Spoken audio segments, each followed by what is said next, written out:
Hello students, welcome to RH Chemistry. So ಈ ಒಂದು video COMEDK 2024 ಎಕ್ಸಾಮಿನೇಷನ್ಗೆ ಸಂಬಂಧಪಟ್ಟ ಹಾಗೆ ತಮಗೆಲ್ಲ ಗೊತ್ತಿರೋ ಹಾಗೆ Sunday 12th May 2024 COMEDK examination ಅನ್ನು ಇಟ್ಟಿರುವಂಥದ್ದು. First of all remember COMEDK ಅಂದ್ರೆ ಏನು? ಸಿ ಕಾಮೆಡ್ಕೆ ಅಂತ ಅಂದ್ರೆ this is the association of private engineering colleges. ಇದರಲ್ಲಿ ಪ್ರೈವೇಟ್ ಮೆಡಿಕಲ್ ಕಾಲೇಜಸ್ಗಳು ಕೂಡ ಬರ್ತದೆ. ಬಟ್ ಮೆಡಿಕಲ್ ಕಾಲೇಜಸ್ಗಳಿಗೆ ನೀಟ್ ಎಕ್ಸಾಮಿನೇಷನ್ ಥ್ರೂನೇ ಅಡ್ಮಿಷನ್ಗಳು ನಡೀತದೆ, KEA ಪ್ರೊಸೀಜರೇ ಇರ್ತದೆ. ಬಟ್ ಬಹಳಷ್ಟು ಪ್ರೈವೇಟ್ ಕಾಲೇಜಸ್ಗಳಿಗೆ KEA ಎಕ್ಸಾಮಿನೇಷನ್ನಿನ ಜೊತೆ KCET ಎಕ್ಸಾಮಿನೇಷನ್ ಜೊತೆ ಕಾಮೆಡ್ಕೆ ಎಕ್ಸಾಮಿನೇಷನ್ ಬರೆದ್ರೆ ಕಾಮೆಡ್ಕೆ ಥ್ರೂನು ಕೂಡ ನಿಮಗೆ ಸೀಟ್ಗಳು ಸಿಗ್ತದೆ. ಕೆಲವೊಂದು ಸಾರಿ ಏನಾಗ್ತದೆ, ಕಾಮೆಡ್ಕೆ ಎಕ್ಸಾಮಿನೇಷನ್ ಅಲ್ಲಿ ಒಳ್ಳೆ ರ್ಯಾಂಕ್ ಬರ್ತದ, KCET ಅಲ್ಲಿ ಕಡಿಮೆ ರ್ಯಾಂಕ್ ಬರ್ತದ. KCET ಅಲ್ಲಿ ಯಾವ ಕಾಲೇಜಲ್ಲಿ ನಿಮಗೆ ಬೇಕಾಗಿರುವಂತ ಸೀಟು ಸಿಗ್ತಿರ್ಲಿಲ್ಲ, ಅದು ಕಾಮೆಡ್ಕೆದಲ್ಲಿ ಸಿಗುವಂತ ಚಾನ್ಸಸ್ಗಳು ಇರ್ತದೆ. ಮೇನ್ ಡಿಫ್ರೆನ್ಸ್ ಏನಂತಂದ್ರೆ ಕಾಮೆಡ್ಕೆದಲ್ಲಿ ನಿಮ್ಮ ಫೀಸ್ ಸ್ಟಾರ್ಟ್ ಆಗೋದೇ 2,40,000 ಇಂದ 2,80,000 ವರೆಗೂ ಲಾಸ್ಟ್ ಇಯರ್ ಇದ್ದಿರುವಂಥದ್ದು. ಈ ವರ್ಷ ಮತ್ತೆ ಜಾಸ್ತಿ ಆದ್ರೂ ಆಗಬಹುದು. ಆದರೆ KCET ಅಂಡರ್ ನೀವೇನಾದ್ರೂ ಕಾಲೇಜನ್ನ ಸೆಲೆಕ್ಟ್ ಮಾಡಿದರೆ ಅದರಲ್ಲಿ ಪ್ಯೂರ್ ಗೌರ್ಮೆಂಟ್ ಇನ್ ಪ್ರೈವೇಟ್ ಅಂತೇಳಿ ನಿಮಗೆ ಮ್ಯಾಕ್ಸಿಮಮ್ 1,04,000 ತನಕ ಫೀಸ್ ಬರಬಹುದೇ ಹೊರತು ಅದಕ್ಕಿಂತ ಜಾಸ್ತಿ ಅಂತೂ ನಿಮಗೆ ಬರೋದಿಲ್ಲ. Remember that. ಹಾಗಾದ್ರೆ ಆ ಎಲ್ಲ ಇನ್ಸ್ಟಿಟ್ಯೂಷನ್ಸ್ಗಳು ಯಾವುದು ಅನ್ನೋದನ್ನ ಮೊದಲು ತೋರಿಸ್ಬಿಡ್ತೀನಿ. ನೋಡಿ, ಮೆಂಬರ್ ಇನ್ಸ್ಟಿಟ್ಯೂಷನ್ ಅಂತ ಇದೆ. ಮೊದಲು ನೀವು comeedke.org ಹೋಗ್ಬಿಟ್ರೆ ಎಲ್ಲ ಇನ್ಫಾರ್ಮೇಶನ್ ಸಿಗ್ತದೆ ನಿಮಗೆ. ಸೊ ಅಪ್ಲಿಕೇಶನ್ ಏನಿದೆ ನಿಮ್ಗೆ ನೋಡಬಹುದು. ಅಪ್ಲಿಕೇಶನ್ ಫಾರ್ಮು 1ನೇ ಫೆಬ್ರವರಿಯಿಂದ ಸ್ಟಾರ್ಟ್ ಆಗಿದೆ, 5ನೇ ಏಪ್ರಿಲ್ ವರೆಗೆ ಕೊಟ್ಟಿದ್ದಾರೆ. ಅಂದ್ರೆ ಆಲ್ಮೋಸ್ಟ್ ನಿಮಗೆ 2 ತಿಂಗಳು ಟೈಮ್ ಅನ್ನು ಕೊಟ್ಟಿದ್ದಾರೆ. ಆರಾಮ್ಸೆ ಯಾವುದೇ ಟೆನ್ಷನ್ ಇಲ್ಲದೆ ನೀವು ಕಾಮೆಡ್ಕೆ ಅಪ್ಲಿಕೇಶನ್ ಅನ್ನು ಹಾಕಬಹುದು. ಕಾಮೆಡ್ಕೆ ಅಪ್ಲಿಕೇಶನ್ KCET ಅಪ್ಲಿಕೇಶನ್ ಕಿಂತ ಬಹಳ ಸಿಂಪಲ್ ಆಗಿರ್ತದೆ ಅನ್ನೋದು ಗೊತ್ತಿರಲಿ. ಮುಂದೆ ಇನ್ಫಾರ್ಮೇಶನ್ ಹೇಳ್ತೀನಿ. ಸೊ ಮೆಂಬರ್ ಇನ್ಸ್ಟಿಟ್ಯೂಷನ್ ಯಾವುದು ಅಂತ ಅಂದ್ರೆ ನೋಡಿ, ಇಲ್ಲಿ ನಾನು ನಿಮಗೆ ತೋರಿಸ್ತಾ ಇದ್ದೀನಿ. ಇವೆಲ್ಲ ಕಾಲೇಜಸ್ಗಳು ಇಲ್ಲಿ ಮೆಂಬರ್ ಇನ್ಸ್ಟಿಟ್ಯೂಷನ್ ಅಂತ ಹೋಗ್ಬಿಟ್ರೆ ನಿಮಗೆ ಇಲ್ಲಿ ಗೊತ್ತಾಗ್ತದೆ. ಇವೆಲ್ಲ ಕಾಲೇಜಸ್ಗಳು ನಿಮಗೆ ಈ ಕಾಮೆಡ್ಕೆ ಅಂಡರ್ ಬರುವಂತದ್ದು. ನೀವೆಲ್ಲ ನೋಡಬಹುದು, ಇಲ್ಲಿ ಆಚಾರ್ಯ ಇನ್ಸ್ಟಿಟ್ಯೂಟ್ ಆಫ್ ಟೆಕ್ನಾಲಜಿಯಿಂದ ABCD ಅಂತ ಇದೆ. ಸೊ ಫೈನಲ್ ನೀವು ಎಲ್ಲ ಇನ್ಸ್ಟಿಟ್ಯೂಷನ್ ನೋಡಬಹುದು. ಇಲ್ಲಿ east west college of engineering ಅಲ್ಲಿ ತನಕ ಕೂಡ ಇದೆ. ಸೊ ಅದಾದ್ಮೇಲೆ ಆರ್ಕಿಟೆಕ್ಚರ್ ಕಾಲೇಜಸ್ಗಳು ಕೂಡ ಲೀಸ್ಟ್ ಅನ್ನು ನೀವು ಇಲ್ಲಿ ನೋಡಬಹುದು. ಮೆಡಿಕಲ್ ಕಾಲೇಜಸ್ ಲೀಸ್ಟ್ ಅನ್ನು ಕೂಡ ಇಲ್ಲಿ ನೋಡಬಹುದು. ಆದರೆ ಮೆಡಿಕಲ್ ಕಾಲೇಜ್ಗೆ ಕ್ಲಿಯರ್ ಕಟ್ ಆಗಿ ಅರ್ಥ ಮಾಡ್ಕೊಳ್ಳಿ, ಕಾಮೆಡ್ಕೆ ಎಕ್ಸಾಮಿನೇಷನ್ ಥ್ರೂ ಅಡ್ಮಿಷನ್ ಇರೋದಿಲ್ಲ. ಇದಕ್ಕೆ ನೀಟ್ ಎಕ್ಸಾಮಿನೇಷನ್ ಥ್ರೂನೇ ಇರ್ತದೆ. ಮತ್ತೆ ಕೌನ್ಸಿಲಿಂಗ್ KE ಅವರೇ ಮಾಡ್ತಾರೆ, ಕಾಮೆಡ್ಕೆದವರು ಮಾಡೋದಿಲ್ಲ. ಆದರೆ ಕಾಮೆಡ್ಕೆ ಅನ್ನೋದು ಪ್ರೈವೇಟ್ ಕಾಲೇಜ್ ಅಸೋಸಿಯೇಷನ್ ಆಗಿರೋದ್ರಿಂದ ಸೊ ಪ್ರೈವೇಟ್ ಕಾಲೇಜಸ್ಗಳ ಲೀಸ್ಟ್ ಅನ್ನ ಇದರಲ್ಲಿ ಕೊಟ್ಟಿರುವಂತದ್ದು. ಅಂಡ್ ಕೆಲವೊಂದಷ್ಟು ಕಾಲೇಜಸ್ಗಳು ಕಾಮೆಡ್ಕೆಯನ್ನು ಎಕ್ಸೆಪ್ಟ್ ಮಾಡ್ಕೊಂಡಿಲ್ಲ. ಸೊ ಅದಕ್ಕೆ ಇದರಲ್ಲಿ ಆ ಒಂದು ಹೆಸರುಗಳು ನಿಮಗೆ ಕಾಣೋದಿಲ್ಲ. ಸೊ ಅದೇ ರೀತಿ ಡೆಂಟಲ್ ಕಾಲೇಜಸ್ ಲೀಸ್ಟ್ ಅನ್ನು ಕೂಡ ಇಲ್ಲಿ ಕೊಟ್ಟಿರುವಂತದ್ದು. ರೈಟ್. ಈಗ ಮತ್ತೆ will come back to COMEDK examination application. So ಏನ್ ಮಾಡಬೇಕು ಅಂದ್ರೆ ಇಲ್ಲಿ ನೋಡಿ, ಹೌ ಟು ಅಪ್ಲೈ ಅಂತ ಇದೆ, click here to view video ಅಂತ ಇದೆ. ನಾನು ವಿಡಿಯೋ ಮಾಡುವಂತ ಅವಶ್ಯಕತೆನೇ ಇಲ್ಲ. ಸೊ ಇಲ್ಲಿ ವಿಡಿಯೋವನ್ನು ನೋಡಿಬಿಟ್ಟು ಕೂಡ ನೀವು ಇಲ್ಲಿ ಅಪ್ಲಿಕೇಶನ್ ಅನ್ನು ಹಾಕಬಹುದು. ಬಟ್ ಇದರ ಜೊತೆಗೆ ನಿಮಗೇನಾದ್ರೂ ನನ್ನ ಕೌನ್ಸಿಲಿಂಗ್ ಗೈಡೆನ್ಸ್ ಬೇಕು ಅಂತ ಇದ್ರೆ ದಯವಿಟ್ಟು ನಿಮಗೆ ಅಪ್ಲಿಕೇಶನ್ ಹಾಕೋದಕ್ಕೆ ಬರ್ತದ.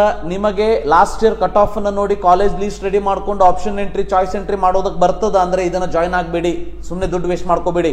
ಬಟ್ ಕೆಲವೊಂದಷ್ಟು ಪೇರೆಂಟ್ಸ್ಗಳಿಗೆ ಇದನ್ನಷ್ಟು ಮಾಡುವಂತ ಪೇಷನ್ಸ್ ಇರೋದಿಲ್ಲ, ಟೈಮ್ ಕೂಡ ಇರೋದಿಲ್ಲ. ಅಂತಹ ಕೇಸಲ್ಲಿ ನಾವು ನಿಮಗೆ ಹೆಲ್ಪ್ ಮಾಡ್ತೀವಿ. ಹೆಲ್ಪ್ ಮಾಡಿರೋದಕ್ಕೆ ನಾವು ಡೆಫಿನೆಟ್ಲಿ ಚಾರ್ಜ್ ಅನ್ನು ಮಾಡ್ತೀವಿ. ಸೊ ಓನ್ಲಿ ಕಾಮೆಡ್ಕೆ ಸಿ ಒಂದಷ್ಟು ಜನ ವಿದ್ಯಾರ್ಥಿಗಳು ಓನ್ಲಿ ಕಾಮೆಡ್ಕೆಯನ್ನು ಮಾತ್ರ ಬರಿತಾ ಇರ್ತಾರೆ. ನಿಮಗೆ only COMEDK personal paid guidance from application to admission ಬೇಕು ಅಂತ ಇದ್ರೆ ಆನ್ಲೈನ್ ಗೈಡೆನ್ಸ್ಗೆ ನಾವು ಚಾರ್ಜ್ ಮಾಡೋದು 1,999. ಇದರಲ್ಲಿ ಕಾಮೆಡ್ಕೆ ಅಂತ ಹೇಳಿ ಬ್ಯಾಚ್ ಜಾಯ್ನ್ ಆಗಿಬಿಟ್ಟು ಸರ್ KCET ಇದು, ನೀಟದ್ದು, JEE ಇದು ಇವನ್ನೆಲ್ಲ ನಾನು ಗೈಡೆನ್ಸ್ ಬೇಕು ನನಗೆ ಇದೆ ಅಂತಂದ್ರೆ ಅದು ಕ್ಲಿಯರ್ ಕಟ್ ಆಗಿ ಹೇಳ್ತಾ ಇದ್ದೀನಿ, ಅದೆಲ್ಲ ಇರೋದಿಲ್ಲ. ಇದರಲ್ಲಿ ಓನ್ಲಿ ಕಾಮೆಡ್ಕೆ ಅಷ್ಟೇ ಇರ್ತದೆ. So complete procedure from us till admission ಅಂದ್ರೆ ಅಪ್ಲಿಕೇಶನ್ ಫಾರ್ಮ್ ಇಂದ ಹಿಡಿದು ಮುಂದೆ ನೀವು ಆಪ್ಷನ್ ಎಂಟ್ರಿ ಚಾಯ್ಸ್ ಎಂಟ್ರಿ ಕೂಡ ನಾವೇ ಮಾಡಿ ಕೊಡ್ತೀವಿ. ಅದು 4,999 ರುಪೀಸ್ಗೆ. ಇದರಲ್ಲಿ ಅಪ್ಲಿಕೇಶನ್ ಫೀಸ್ ಇನ್ಕ್ಲೂಡ್ ಆಗಿರೋದಿಲ್ಲ. ಅದು ಅರೌಂಡ್ 1,800 to 900 ರುಪೀಸ್ ಬರ್ತದೆ. ಅದನ್ನು ನೀವು ಪೇ ಮಾಡಬೇಕು, ಅಪ್ಲಿಕೇಶನ್ ಫೀಸ್ ಇದರಲ್ಲಿ ಬರೋದಿಲ್ಲ. ಆದರೆ ಕಂಪ್ಲೀಟ್ ಪ್ರೊಸೀಜರ್ ನಮ್ಮ ಕಡೆಯಿಂದ ಇರ್ತದೆ. ಸೊ ನಿಮಗೆ ರಿಸಲ್ಟ್ ಬಂದ ಮೇಲೆ ಲಾಸ್ಟ್ ಇಯರ್ ಕಟ್ ಆಫ್ ಪ್ರಕಾರ ಕಾಲೇಜ್ ಲಿಸ್ಟ್ ಮಾಡೋದಾಗ್ಲಿ, ಆಪ್ಷನ್ ಎಂಟ್ರಿ ಹೇಗೆ ಮಾಡಬೇಕು, ಚಾಯ್ಸ್ ಎಂಟ್ರಿ ಹೇಗೆ ಮಾಡಬೇಕು, so first round two second round, third round, fourth round ಹೇಗೆ ಹೋಗಬೇಕು, ಇವೆಲ್ಲವನ್ನ ಕ್ಲಿಯರ್ ಕಟ್ ಆಗಿ ನಮ್ಮ ಕಡೆಯಿಂದ ಮಾಡಿಸ್ಕೊಡ್ತೀವಿ. 5,000 ಅಂದ್ರೆ 4,999 ಚಾರ್ಜ್ ಮಾಡ್ತೀವಿ. Online guidance 1,999. ಇದು ಕಾಮೆಡ್ಕೆಗೆ ಮಾತ್ರ. ಈಗ KCET ನೀಟ್ ಎಲ್ಲದೂ ಬೇಕು ಸರ್ ನನಗೆ, ಅದರಲ್ಲಿ ಕಾಮೆಡ್ಕೆ ಅದು ಕೂಡ ಬೇಕು ಅಂತ ಇದ್ರೆ so KCET NEET counselling including COMEDK online guidance ಆದರೆ 4999 ಚಾರ್ಜ್ ಮಾಡ್ತೀವಿ. Complete procedure from us till admission 7999 charge ಮಾಡ್ತೀವಿ. ಸೊ ಅಪ್ಲಿಕೇಶನ್ ಫೀಸ್ ಇದರಲ್ಲಿ ಇನ್ಕ್ಲೂಡ್ ಆಗಿರೋದಿಲ್ಲ. ಅದು KCET ಇರ್ಬೋದು, ನೀಟ್ ಇರ್ಬೋದು, ಕಾಮೆಡ್ಕೆ ಇರ್ಬೋದು. ಅಪ್ಲಿಕೇಶನ್ ಫೀಸ್ ಸಪರೇಟ್ ಆಗಿ ನೀವು ಪೇ ಮಾಡಬೇಕಾಗ್ತದೆ. ಬಟ್ ಕಂಪ್ಲೀಟ್ ಗೈಡೆನ್ಸ್ ನಿಮಗೆ ಅಪ್ ಟು ಅಡ್ಮಿಷನ್ ಇರುವಂಥದ್ದು. ಆನ್ಲೈನ್ ಗೈಡೆನ್ಸ್ ಅಷ್ಟೇ ಸಾಕು ನನಗೆ ಅಂತ ಅಂದ್ರೆ ಪ್ರೊಸೀಜರ್ ನೀವೇ ಮಾಡ್ಕೋತೀರಿ, ನಿಮಗೆ ಸಿಂಪಲ್ ಆಗಿ ಬರ್ತದ. ಸೊ ಅಂಥ ಕೇಸಲ್ಲಿ 4999 for KCET NEET and COMEDK included. Only COMEDK ಬೇಕಂತಂದ್ರೆ 1999. ಕಂಪ್ಲೀಟ್ ಪ್ರೊಸೀಜರ್ ನಮ್ಮ ಕಡೆಯಿಂದ ಆಗಬೇಕು ಅಂದ್ರೆ so KCET NEET COMEDK 7999 and for already ಯಾರ್ಯಾರು ಈ ಒಂದು ಸಾರಥಿ ಪ್ಲಸ್ ಅಥವಾ ಸಾರಥಿ ಬ್ಯಾಚ್ ಅಲ್ಲಿ ಇನ್ಕ್ಲೂಡ್ ಮಾಡಿದ್ದೀರಿ ಅವರಿಗೆ ಇದು ಕಾಂಪ್ಲಿಮೆಂಟರಿ ಆಗಿ ಸಿಗ್ತಿರ್ತದೆ. ನಿಮಗೆ ಕಾಮೆಡ್ಕೆ ಅಷ್ಟೇ ಬೇಕು ಅಂತ ಇದ್ರೆ ಸೊ ದಯವಿಟ್ಟು ನೀವು ಮೆಸೇಜ್ ಮಾಡಬೇಕು. ಸೊ ನನ್ನ ಒಂದು ವಾಟ್ಸಪ್ ಮೆಸೇಜ್ ಮಾಡಬೇಕಾಗ್ತದೆ. ಇದಕ್ಕೆ ಕಾಲ್ ಮಾಡಿದ್ರೆ ನಾನು ಪಿಕ್ ಮಾಡೋದಿಲ್ಲ. 8277448606 ಇದಕ್ಕೆ ವಾಟ್ಸಪ್ ಮೆಸೇಜ್ ಮಾಡಿ ನಿಮಗೆ ಕಂಪ್ಲೀಟ್ ಗೈಡೆನ್ಸ್ ಅನ್ನು ಕೊಡುವಂತ ಪ್ರಯತ್ನ ನಮ್ಮ ಕಡೆಯಿಂದ ಆಗ್ತದೆ. Yes, come back to this. ಹಾಗಾದ್ರೆ ಇದರಲ್ಲಿ ಇಂಪಾರ್ಟೆಂಟ್ ಏನು? ಸೊ ಕರೆಕ್ಟಾಗಿ ನೋಡ್ಕೊಳ್ತಾ ಹೋಗಿ. ಡೇಟ್ಸ್, ಸೊ ನಿಮಗೆ 5ನೇ ತಾರೀಕಿನವರೆಗೆ ಅಪ್ಲಿಕೇಶನ್ ಹಾಕೋದಕ್ಕೆ ಟೈಮನ್ನು ಕೊಟ್ಟಿದ್ದಾರೆ. ಅದಾದ್ಮೇಲೆ ಎಕ್ಸಾಮಿನೇಷನ್ 12ನೇ ತಾರೀಕಿಗೆ ಇರ್ತದೆ. ಸೊ ಗೊತ್ತಿರಲಿ, ಸಂಡೇ ಎಕ್ಸಾಮಿನೇಷನ್ ಇರ್ತದೆ. ದೆನ್ ಯಾವ್ಯಾವ ಡಾಕ್ಯುಮೆಂಟ್ಸ್ ಬೇಕು ಅಪ್ಲೋಡ್ ಮಾಡೋದಕ್ಕೆ? ಬಹಳ ಸಿಂಪಲ್. ಇಲ್ಲಿ ನಿಮ್ಮ SSLC ಮಾರ್ಕ್ಸ್ ಕಾರ್ಡ್ ಬೇಕು, ಫೋಟೋ ಬೇಕು, ಕ್ಯಾಂಡಿಡೇಟ್ ಫೋಟೋ ಬೇಕು, ಕ್ಯಾಂಡಿಡೇಟ್ ಸಿಗ್ನೇಚರ್ ಬೇಕು. ಇವು 4 ಕ್ಯಾಂಡಿಡೇಟಿಗೆ ಸಂಬಂಧಪಟ್ಟಿದ್ದು. SSLC marks card, photo, signature ಮತ್ತೆ ID ಪ್ರೂಫ್. ID ಪ್ರೂಫ್ ಅಂದ್ರೆ ಅದು ನಿಮ್ಮ ಆಧಾರ್ ಕಾರ್ಡ್ ಇರಬಹುದು ಅಥವಾ ಅದು ನಿಮ್ಮ ಡ್ರೈವಿಂಗ್ ಲೈಸೆನ್ಸ್ ಇರಬಹುದು, ವೋಟರ್ ID ಇರಬಹುದು, ಯಾವುದಾದ್ರೂ ಇರಬಹುದು. ಸೊ ID ಪ್ರೂಫ್ ಬೇಕು. ಪೇರೆಂಟ್ ಕಡೆಯಿಂದ 2 ಸರ್ಟಿಫಿಕೇಟ್ ಬೇಕು, ಅಂದ್ರೆ 2 ಡಾಕ್ಯುಮೆಂಟ್ಸ್ ಬೇಕಾಗ್ತದೆ. ಒಂದು ಸಿಗ್ನೇಚರ್, ಇನ್ನೊಂದು ID ಪ್ರೂಫ್. ಇವಿಷ್ಟು ಬೇಕು. ಟೋಟಲ್ ಆಗಿ ನೀವು ಇಲ್ಲಿ ಅಪ್ಲೋಡ್ ಮಾಡೋದು ಓನ್ಲಿ 6 ಕ್ಯಾಟಗರಿ ಡಾಕ್ಯುಮೆಂಟ್ಸ್ ಅಷ್ಟೇ. ಓಕೆ. ದೆನ್ ಜನರಲ್ ಇನ್ಫಾರ್ಮೇಶನ್ ಏನಂದ್ರೆ ಇದು ಇಂಜಿನಿಯರಿಂಗ್ ಮತ್ತೆ BTech ಮಾತ್ರ ಅಪ್ಲೈ ಆಗುವಂಥದ್ದು. ಕಾಮೆಡ್ಕೆ ಓನ್ಲಿ ಆದರೆ ನೀವು 1800 ರೂಪೀಸ್ ಪೇ ಮಾಡಬೇಕಾಗ್ತದೆ application fees plus convenient fees charges ಅಂತ ಹೇಳಿ ಆಲ್ಮೋಸ್ಟ್ ನಿಮಗೆ 1900-2000 ತನಕ ಬರ್ಬೋದು. ಬೋತ್ ಕಾಮೆಡ್ಕೆ ಮತ್ತು ಯುನಿಗಾಜ್ ಬೇಕು ಅಂದ್ರೆ 2950 ನೀವು ಪೇ ಮಾಡಬೇಕು.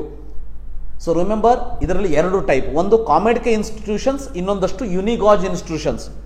ಎರಡಕ್ಕೂ ನಿಮಗೆ ಒಂದೇ ಎಕ್ಸಾಮಿನೇಷನ್ ಇರ್ತದೆ. ಬಟ್ ಎರಡೂ ನಿಮಗೆ ಬೇರೆ ಬೇರೆ ರ್ಯಾಂಕ್ ಕಾರ್ಡ್ ಅನ್ನು ಕೊಡ್ತಾರೆ, ಬೇರೆ ಬೇರೆ ಕೌನ್ಸಿಲಿಂಗ್ ಪ್ರೊಸೀಜರ್ ಇರ್ತದೆ, ಗೊತ್ತಿರಲಿ. Both COMEDK and UniGauge. So UniGauge ಅಂದ್ರೆ ಏನಾಗಾದ್ರೆ, ಯುನಿಗೇಜ್ ಅಂತ ಅಂದ್ರೆ ನೆನ್ಪಿಟ್ಕೊಳ್ಳಿ, ಇದು ಕೆಲವೊಂದಷ್ಟು ಯೂನಿವರ್ಸಿಟಿಗೆ ಸಂಬಂಧಪಟ್ಟಿದ್ದು. ಕಾಮೆಡ್ಕೆ ಇನ್ಸ್ಟಿಟ್ಯೂಷನ್ಗೆ ಸಂಬಂಧಪಟ್ಟಿದ್ದು. ಯುನಿಗಾಜ್ ಏನಿದೆ ಇದು ಯೂನಿವರ್ಸಿಟೀಸ್ಗಳು ಎಕ್ಸೆಪ್ಟ್ ಮಾಡುವಂಥದ್ದು. ಹಾಗಾದ್ರೆ ಇದರಲ್ಲಿ ಯಾವ್ಯಾವ ಯೂನಿವರ್ಸಿಟೀಸ್ಗಳು ಬರ್ತದ ಅದನ್ನು ಕೂಡ ನಾ ಇಲ್ಲಿ ತೋರಿಸ್ತಾ ಹೋಗ್ತೀನಿ. ಕರೆಕ್ಟ್ ಆಗಿ ನೋಡ್ಕೊಳ್ಳಿ. ಯುನಿಗಾಜ್ ಅಲ್ಲಿ ಬರುವಂತ ಇನ್ಸ್ಟಿಟ್ಯೂಷನ್ಸ್ಗಳು ಯಾವ್ಯಾವುದು ಅಂತ ಅಂದ್ರೆ, ಸೊ ಇಲ್ಲಿ ನೋಡಿ, Andhra Pradesh KLE deemed to be university, KL deemed to be university. ಅಸ್ಸಾಮಲ್ಲಿ, ಕರ್ನಾಟಕದಲ್ಲಿ ಹೇಳಿಬಿಡ್ತೀನಿ ನಿಮಗೆ, ಇಷ್ಟು ಯೂನಿವರ್ಸಿಟೀಸ್ಗಳು ಬರುವಂಥದ್ದು. ಕರ್ನಾಟಕದಲ್ಲಿ ಗೊತ್ತಿರಲಿ, ಇಲ್ಲಿ ಟೋಟಲ್ ಆಗಿ CMR university, Dayananda Sagar university, Jain university, MS Ramaiah, Reva, presidency university. ಇವೆಲ್ಲ ಯೂನಿವರ್ಸಿಟೀಸ್ಗಳು ನಿಮಗೆ ಯುನಿಗಾಜ್ ಸ್ಕೋರ್ ಅನ್ನ ಎಕ್ಸೆಪ್ಟ್ ಮಾಡ್ತದ. Okay.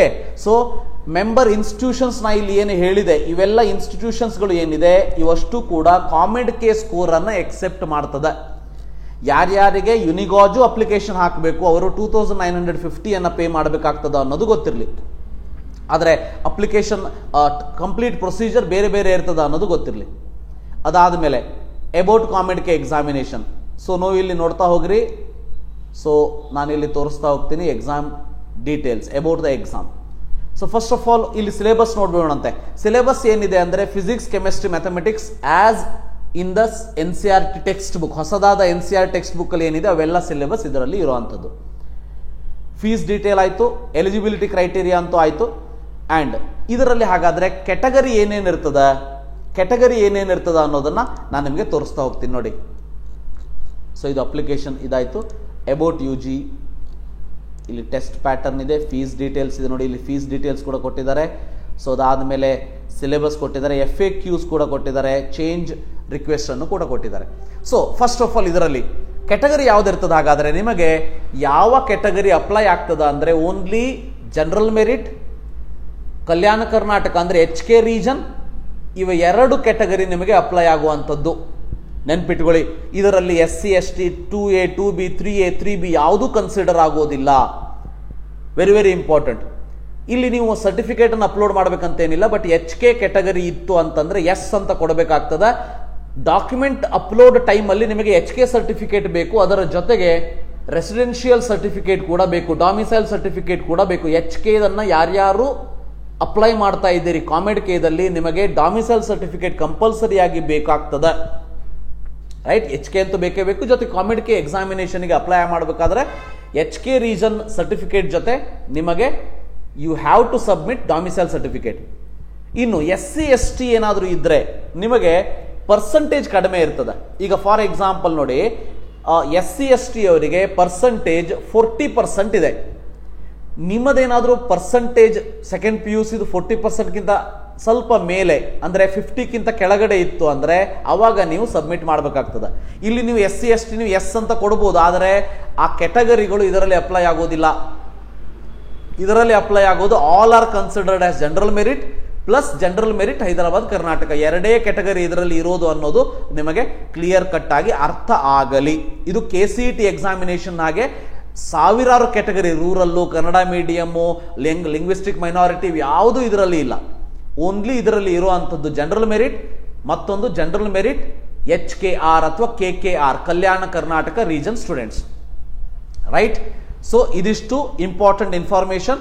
So eligibility criteria as it is ಇಲ್ಲಿದೆ, ಇಲ್ಲಿ ನೋಡ್ಕೋಬಹುದು. ಇಲ್ಲಿ ಸೊ BE BTech ಇಲ್ಲಿ 10+2 ಆಗಿರ್ಬೇಕಂತ ಇದೆ, ಇಲ್ಲಿ ನೋಡ್ಬೋದು. ಇಲ್ಲಿ ನಿಮಗೆ ಇಲ್ಲಿ ತೋರಿಸ್ತೀನಿ 45% for SC ST and OBC candidate. So 50% for 10+2 level, ಎಲ್ಲರಿಗೂ 50% ಇರಬೇಕು. ಮತ್ತು SC ST ಅವರಿಗೆ ಮಾತ್ರ ರಿಮೆಂಬರ್. ಸೊ ಅಥವಾ OBC ದವರಿಗೆ ನಿಮಗೆ 45% ಇದ್ರೂ ಕೂಡ ನಡೀತದೆ. Okay, so but examination for UniGAUGE and COMEDK examination ಎರಡೂ ಸೇಮ್ ಇರ್ತದೆ. ಸೊ ಕಾಮೆಡ್-ಕೆ ಎಕ್ಸಾಮಿನೇಷನ್ ಫಾರ್ಮ್ ಹಾಕೋದು ಹೇಗೆ ಅನ್ನೋದನ್ನು ಕೂಡ ಇದರಲ್ಲಿ ವಿಡಿಯೋದ ಮೂಲಕ ಎಕ್ಸ್ಪ್ಲನೇಷನ್ ಮಾಡಿಬಿಟ್ಟಿದ್ದಾರೆ. ಆ ವಿಡಿಯೋ ನಿಮಗೆ ಅರ್ಥ ಆಗಲಿಲ್ಲ ಅಂದರೆ ನಾನು ನಿಮಗೆ ಸಪರೇಟ್ ಆಗಿ ವಿಡಿಯೋವನ್ನು ಮಾಡ್ತೀನಿ. So don't worry about that. ಬೇಕಾದಷ್ಟು ಟೈಮ್ ಇದೆ. ಸರ್ಟಿಫಿಕೇಟ್ಗಳು ಬಹಳ ಅವಶ್ಯಕತೆ ಇರೋದಿಲ್ಲ. ಈಗ ನಿಮ್ಮ ಹತ್ರ ಏನಿದೆ ಅಷ್ಟೇ ಸಾಕಾಗ್ತದೆ. ಬಹಳ ತಲೆ ಕೆಡಿಸ್ಕೊಳ್ಳುವಂಥ ಅವಶ್ಯಕತೆ ಕಾಮೆಡ್-ಕೆದಲ್ಲಿ ಇಲ್ಲ. ಮೊದಲು ಏನಿದ್ರು KCET ಫಾರ್ಮ್ ಅನ್ನು ಕಂಪ್ಲೀಟ್ ಮಾಡಿ, ಅದಾದ ಮೇಲೆ ಆ ಟೆನ್ಷನ್ ಮುಗಿದ ಮೇಲೆ ಕಾಮೆಡ್-ಕೆನ ಅಪ್ಲಿಕೇಶನ್ ಹಾಕೋದಕ್ಕೆ ಸ್ಟಾರ್ಟ್ ಮಾಡಿ. ಅಲ್ಲಿಯವರೆಗೆ ಕಾಮೆಡ್-ಕೆ ಬಗ್ಗೆ ಬಹಳ ತಲೆ ಕೆಡಿಸ್ಕೊಳ್ಳೋದಕ್ಕೆ ಹೋಗಬೇಡಿ. ನಿಮಗೇನಾದರೂ ಪರ್ಸನಲ್ ಗೈಡೆನ್ಸ್ ಬೇಕು ಅಂದರೆ ಈ ಒಂದು ನಂಬರಿಗೆ ಮೆಸೇಜ್ ಮಾಡಿ. COMEDK only COMEDK separate plan ಇರ್ತದೆ. ಕಾಮೆಡ್-ಕೆ KCET ನೀಟಿಗೆ ಸಪರೇಟ್ ಪ್ಲಾನ್ ಇದೆ, ಆಲ್ರೆಡಿ ನಾನು ಹೇಳಿದ್ದೀನಿ. ಸೊ ಇದಿಷ್ಟು ಇವತ್ತಿನ video. So thank you for watching. Have a nice day.